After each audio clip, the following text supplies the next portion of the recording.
So on this 1985 500 SEC, I decided to do a push start. That's right, a push start. Let's see how this works here. So I do have an aftermarket radio system. It's like 11 point something inch. Pretty cool, right? That's pretty dope. But this is why I'm making this video. Push start. Isn't that cool? I'm still putting a lot of things together with this car. Still obviously doing some modification. Still have to do the headliner and whatnot. But it's slowly coming together. I have a lot of cars and a lot of projects. This right here is pretty cool.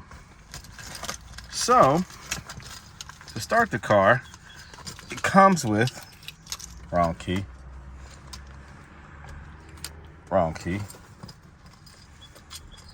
Boom.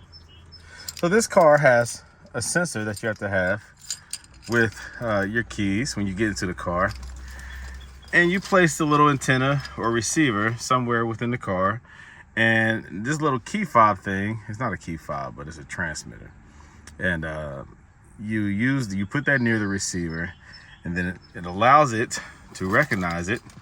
I'm going to do it without you seeing, but look at how it reacts when I do it. You hear the beep, touch it, boom, turns on the accessories, hit it again. Oh yeah, foot on the brake, hold it down and it starts up. All right, pretty dope, huh? Pretty cool. Pretty cool.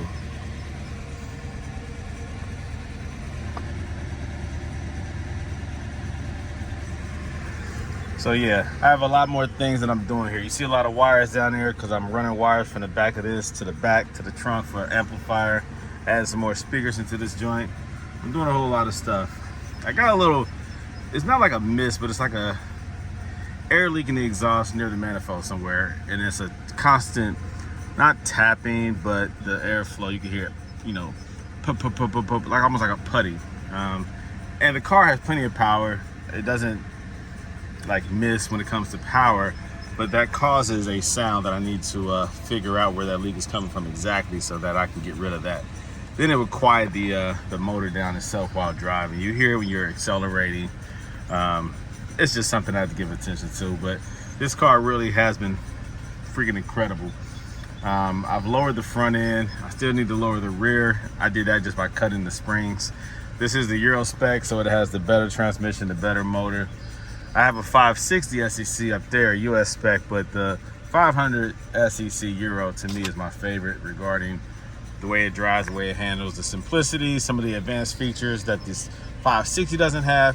They're just a little different, you know, and it's a reason why a lot of people go for the Euro. And there's a lot of reasons why people go for the 560 SEC, because it is a unique, little bit of an updated vehicle with some other added features like ABS braking. Does it have traction control? I think so. Yeah, there's a couple other features that just, you know, interior is a little bit different. Some things that just made it better in some ways, and to me worse in some other ways. Just because the UX things that they require here in the US versus in Europe, that prevents some of that power from being put down on the road. But I do love both, obviously, because I have both, obviously. But yeah, man, that's the little push start that I wanted to show you all real quick, man. The car is doing good. I love it. Love this joint, man. Love this car.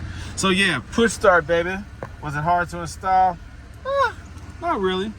You had to get it to the ignition switch wiring. The little harness, you had to tap into that. It's pretty easy if you're good with wires, so it wasn't that bad. The newer Mercedes, of course, you can't do that, but with the old school Benzes, you can do a push start. And so I've just proven it. Foot on the brake, turn it off. All right, pretty nice. Yeah, that's how you know I'm getting old. When you get out of the car, you get in the car. All right, there you go, yeah.